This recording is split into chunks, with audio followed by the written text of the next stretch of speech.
ना है दिव्यज्योति साहू ग्रामांचल। आज 80तम स्वाधीनता दिवस। ये अवसर में आम गवस्थ मंडल समस्त देशभक्त लोक एकजुट हो आम ब्राह्मणजल साइंस जाए विराट बड़ रैली अनुष्ठित होता। एथिरे सहमत समस्त देते आ द्वारा कि समस्त एकजुट हो आज जो रैली विराट रैली है समस्ते खुशी। ये आम नरेंद्र मोदी आह्वान।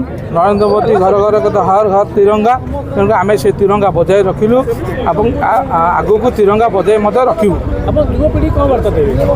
युवपीढ़ी कौन मु आगु को मु गोटे युवर किसी कम करने चाहूँगी तेणु युव लोकंर किसी कम उपार्जन करुच्ची तेणुक मु आगु को बढ़ाई चेष्टा जारी रखी। तेणुक मु चाहूँगी आम ये देश 80तम स्वाधीनता दिवस 80तम हो गला। तेणुक मु चाहूँगी समस्त एकजुट हो समस्त मिलमिशी देश को आह्वान देवा एकजुट हवा।